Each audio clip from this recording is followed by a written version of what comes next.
Good morning, Hassle-Free family. I'm excited to be here with you today. The title of my last blog was How to Nurture Optimism in a Child. And there are a lot of pieces that go into that, including many topics that we cover here in the Hassle-Free family. A healthy diet, an environment free from neurotoxins, and today I'm expanding on that to include the relational piece of the puzzle. So 2 weeks ago, we talked about using positive parenting language. And I'm curious if you implemented any of those tips. How have you been feeling? How has it been going? It is a ton of work to be mindful of positive language because it's not necessarily how our brains are wired, and it's not how we were necessarily spoken to as children. So I catch myself using negative language much more frequently than I'm comfortable with. And when that happens, we just need to remember to give grace to ourselves and to remember that we're just making progress and not necessarily achieving perfection. So today I'm speaking about what it means for children to have a yes brain or a no brain and how parents can impact that. I'm not a medical doctor or a child psychologist. So much of what I'm conveying to you today is right from various interviews that Dr. Dan Siegel has done, and he is kind of the expert on this yes brain, no brain phenomenon. So Dr. Dan Siegel is a clinical professor of psychiatry at the UCLA School of Medicine, and he's the co-founder of the Mindful Awareness Research Center at UCLA. He says that there are actually two types of brain states that your child might utilize, a yes brain state and a no brain state. The yes kids go through life with a positive outlook, while the no kids often shut down emotionally. In other words, a yes brain state will approach life with all those positive features versus a no brain state, which is created when we feel threatened and we shut down. So if your child hears no repeatedly, learning new things or being open to new experiences can prove more difficult than if they were encouraged via yes statements. So Dr. Siegel goes on to explain that there are 4 elements of a yes brain that are crucial to keeping the lines of communication open in children. And yes, even when you as a parent are tired or frustrated, it still is going to be important to remember these.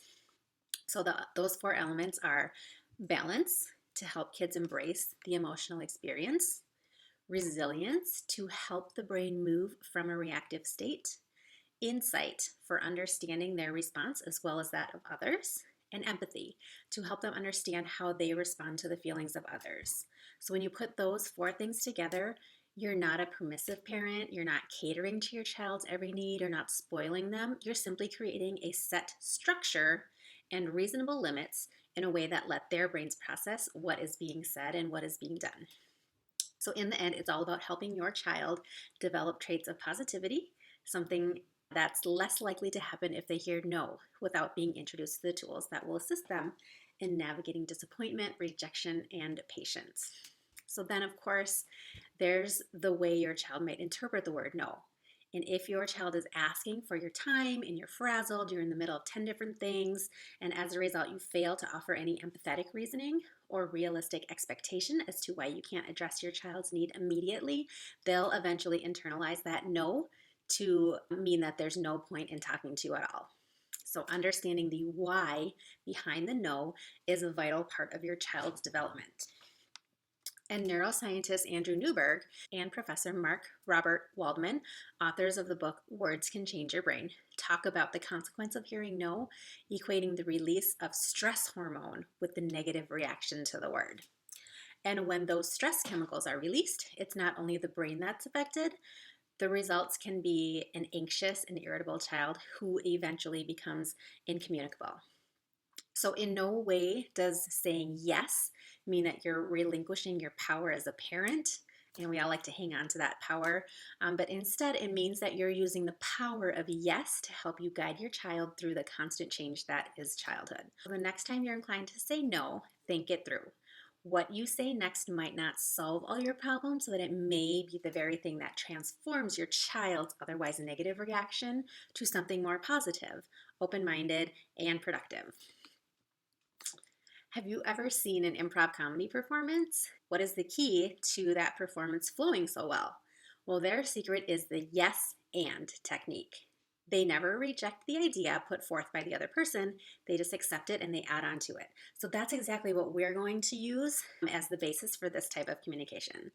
Because let's face it, everyone who would peek in on the life inside your home with kids like could easily classify that as some sort of crazy mix of like improv comedy, maybe a horror show, and definitely a drama. So by using yes and, we can respect the budding autonomy of your child, accept the other person as an equal human being, reduce triggering defiance or anxiety. We can create moments of collaboration, creativity, and silliness with our children, and we can practice a basic principle of leadership. So, not one of the parents being smarter than the child, and not one of creating the role that the parent has to be the leader and the child has to be the follower. So, as soon as children see that the parent can relinquish being the absolute authority or the only one who knows what's right, then the magic can happen in your home. We're not always going to be able to parent them forever, and one day we're going to want them to think on their own. We're going to want them to make their own decisions that positively affect the world. We want them to be responsible and compassionate human beings, be kind and loving parents, and all that other good stuff. So none of that is going to happen by accident, and none of that is all of a sudden going to happen like from ages like 16 to 18, and then you send them off in the world. So all of this has to start as early as you can, as young as they can, to start instilling that confidence in them. So here are 19 examples of what yes and can look like in your household. And I did not come up with these. I did put a lot of thought into them until I found this great article on Motherly, and they just like had them all there for me. So I'm just going to share those with you now, and I will link to that article so you can read the script as well. Number 1, commiserate. Child, why do I have to empty the dishwasher? I hate emptying the dishwasher. And parent, yes, and the poor dishwasher has nothing left to do after it's emptied. I know what you're saying. I don't like cleaning toilets, but I love how it looks when it's done. How about I help you get started? This works because it can be completely shocking to our children that we actually don't enjoy doing household chores either. So by commiserating for a minute, we let them see that there are things in life that are not fun, but we do them anyways. We also keep them from battling back because you can't fight when there isn't an argument. So number 2, offer to switch. The child says, school is so boring. I hate going. I hate doing schoolwork. And the parent says, yes, and it's so nice outside. I'd rather not go to work today. Want to switch places? This works because kids love to imagine what it would be like to be a grown-up. So giving them the chance to fantasize about being you for a change can really just shift that mental state. So number 3, give a reason. The child, going to bed at 8 is the worst. Jane doesn't have to go to bed until 9. And the parent, yes, and poor Joey goes to bed at 3 p.m. Now that's really the worst. It seems like your body likes going to sleep at 8 p.m. and you'll wake up rested for school and soccer tomorrow. So this works because providing reason often helps the child understand why the rules are in place. Number 4, present a solution. The child, can I go to the party at Mason's house? Parent, yes, and maybe you guys will play laser tag like last time. I'll be happy to drive you there as soon as your homework is finished. This works because your child knows they haven't done their homework, and by presenting them with the parameter to get what they want, you're giving them an opportunity to either accept it or present a solution of their own.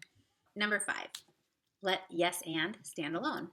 This technique requires a gentle, empathetic tone, so make sure there's no sarcasm here. The child, homework is the worst. I hate doing it. Parent, nodding empathetically, yes. And child, it's due tomorrow. The parent, yes. And the child, I don't really understand what's happening in math. So this works because consider the underlying message. We're often too eager to tell our kids what to do and how to solve their problem for them, when all they really want is have someone listen to what they have to say and help them get to the root of what is actually bothering them. Number 6, set a timer and make it a game. Child, I don't want to clean my room. Parent, yes, and I bet you can't pick up all the blue things in the next 2 minutes. Ready? Go! So this works because by refusing to engage in that power struggle and instead turning the task into a game, you're giving your child a chance to comply in a fun and creative way. Number 7, don't be afraid to be silly.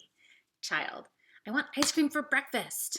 Parent, yes, and you can try to scoop it out yourself and make a super awesome multi-decker sundae this afternoon as a special treat. And maybe we can even make it try to touch the ceiling. So this works because your child knows she isn't going to get ice cream for breakfast, but by taking that request and running with it to that silly extreme, you kind of invite her to journey with you in that creativity. Number 8, think about why you're saying no. Child, can we go to the movies?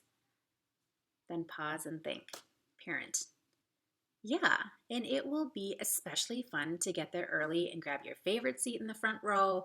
How about we wait till Friday night so you don't have school the next day and you can stay up a little bit later? This works because we so get caught up in the no that sometimes it simply just slips out when we could have actually said yes. So taking a minute before answering will help you naturally say yes and more often. Number 9, yes and doesn't always have to be together. So the child, one more episode, please. Parent, yes, you can watch one more episode tomorrow after your homework is done. And what do you think is going to happen next? So this works because sometimes it's okay for the and part to follow the condition of the yes. Number 10, set time for the yes. Child, can I have a snack 10 minutes before dinner? Parent, yes, a snack sounds great, and you can certainly have one tomorrow after school. This works because there always seems to be implied right now when a child has a request, so catch your kids off guard by taking away that implication. Number 11, ask for time and give a deadline. Child, can I get a phone? Parent, yes, I see why having a phone would be helpful, and I need some time to think about it. Can we talk more about it tomorrow night? This works because there's nothing wrong with buying a little time to think through a situation.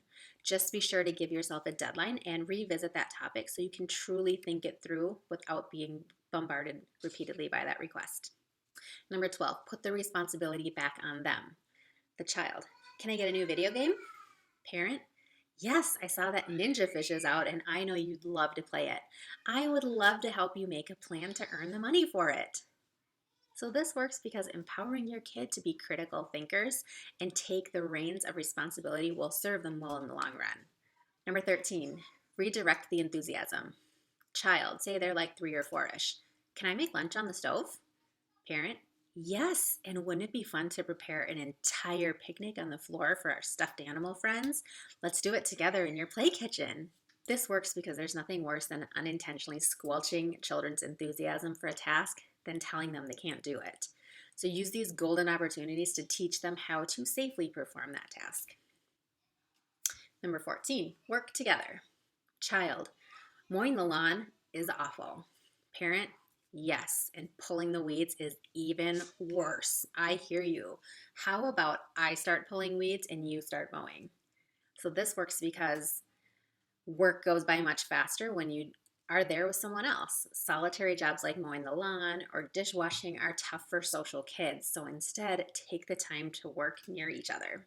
Number 15, flip the script. Child, I hate broccoli. Parent, yes, and imagine how that broccoli feels about you biting its head off. This works because sometimes looking at something from a different perspective diffuses that situation and just lets the silliness take over. Number 16, trading places. Child, why are you so mean? Parent, yes, and I think I'm being a little cranky too. Maybe I should send myself to my room. This works because pre-adolescents are especially prone to laughter about the thought of you being on a timeout, and best of all, they will generally leave you alone until you're ready to behave. Number 17, give them their own version. Child, I want to play on the phone. Parent, yes, and wouldn't it be fun to play on a really old style rotary phone? Oh, you don't know what that is? Let me tell you about it. This works because pretend play is a vital stage for children. Rather than simply saying no to them playing on a phone, providing them with a real version of what they're interested in gives them a chance to engage with their environment in a safe way. Number 18, show some love, karaoke style. So the child, you've never let me do anything fun. Parent, yes, and it's all because I love you. And put your hand up like a phone or a microphone and start singing, I just called to say I love you. So this works because expressing love, even when your child is not reciprocating it, is an important factor in giving your child a strong sense of self-confidence. When children are confident that you will love them even when they are the least lovable, that confidence will extend to other areas of their life. And number 19, let go and live a little. The child, please, can we have some chocolate chip cookies? Parent, yes, and grab a couple for me too, please. And this works because every once in a while it's okay to just say yes. Forget about rephrasing, forget about the timelines and parameters, just say yes, especially when chocolate is involved. So, what do you think about all of this? It's a ton of information. You're not going to memorize those scripts. If you are going to object to their request, just remember the yes and phrasing and see what you come up with. It's okay to pause for a moment before you answer and formulate that response that you're going to like. And if you want to try something really fun and indulgent, try doing a yes day. In all reality, I haven't done a whole day, but I've done a yes hour. So I don't tell the kids that this is happening. I just decide in my schedule when it can work, and I resolve to say yes to anything that they ask in that hour. It gives them a tremendous amount of empowerment and control. The reason I don't tell them that it's happening is because I want them to feel confidence in everyday situations, not just on a special day. So when I do this, my kids feel so happy and fulfilled that we usually just have a great remainder of the day, even after I go back to creatively objecting to some of their suggestions. So I hope this helps you, and I hope you can see a path to hassle-free communication in your future. See you again soon. Have a great day.